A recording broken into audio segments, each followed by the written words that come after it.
Magandang araw mga ka-work from home, kumusta po kayong lahat diyan at welcome back. Welcome back, welcome po dito.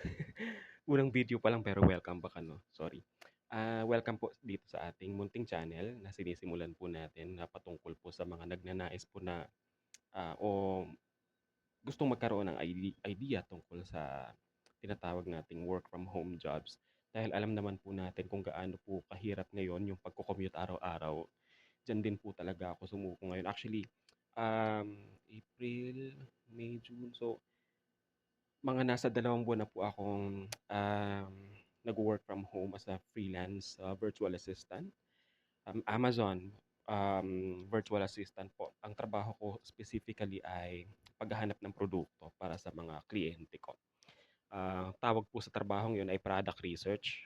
Malawak po kasi ang product research. Meron pong nagpa-product research para sa eBay, sa Lazada, sa Shopee, sa Walmart. Pero sa trabaho ko po, ang task ko sa kliyente ko ay product research. Ngayon, layunin po ng pagbuo ko sa channel na ito kung may mga nagnanais po diyan na magkaroon ng idea kung paano ba ginagawa ang Amazon product research. Puwede ko po kayong bahaginan ng aking mga nalalaman base sa mga naranasan ko, base sa experience ko. Ngayon, sabi ko nga po sa inyo kanina, naiintindihan ko po yung pagod ng mga nagko-commute araw-araw. Dati po akong call center agent na nakabase diyan sa May Ortigas. Siguro, base sa aking karanasan bilang isang call center agent, nagsimula po ako bilang call center agent from 2015 hanggang last year. Alam ko yung hirap nung pakikipagbuno sa traffic araw-araw, sabayan pa nung, kondisyon ko ng pagkakaroon ko ng asthma. So, desire talaga ako na one day sana makahanap ako ng trabaho na sana nasa bahay lang. And anyways, bago po ako naging isang call center agent, dati po akong construction worker at naging,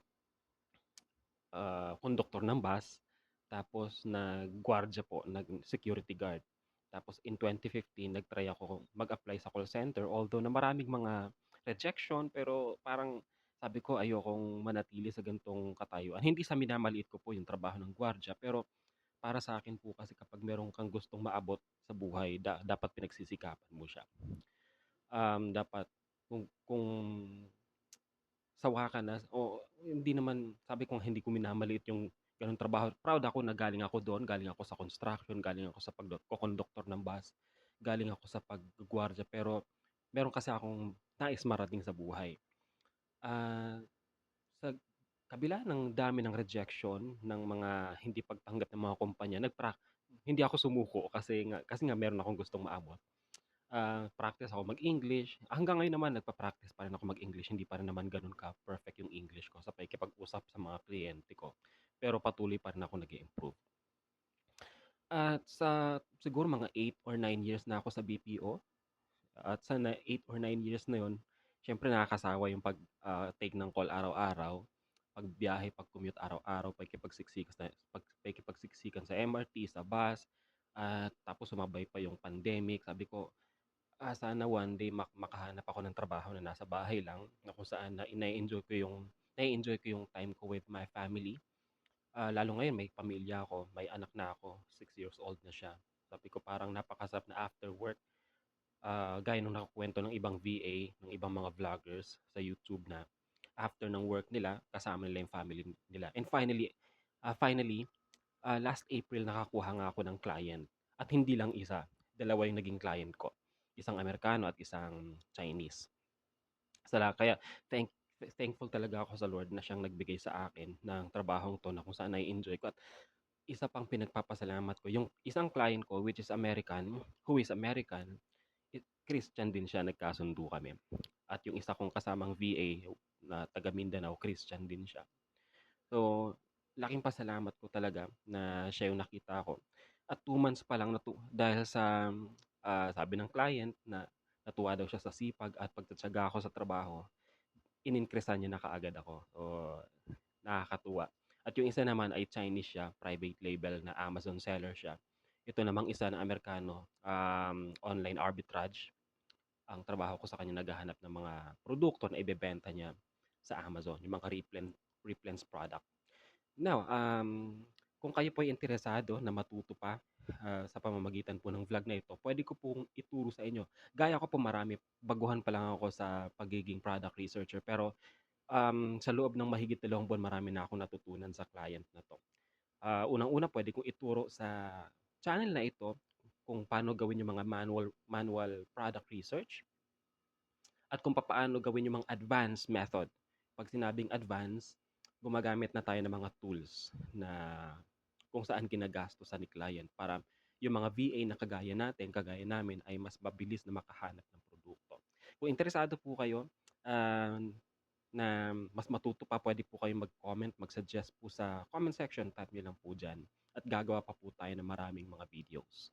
At willing po akong ikuwento sa inyo yung ibang mga na-experience ko. Ano yung mga tools, ano yung mga manual na pamamaraan. Kung 'pag sinabing manual, ito po yung mga pamamaraan na paghahanap natin ng produkto na hindi kailangan gumamit ng mga paid tools. Yung mga paid tools po, ang tawag diyan ay advanced method. Okay, ginagastusan ni kliyente 'yan, bibigyan niya tayo ng user and password para sa mga tools na 'yan para mas mabilis tayong makapaghanap ng mga produkto na ili-list natin, okay. So, siyempre base 'yun sa mga criteria niya, kung kumikita ba yung produkto na 'yun, consistent ba siya, ah, hindi ba gated o hindi ba siya, tawag nito, wala bang mga IP claims, so matututunan po natin 'yan.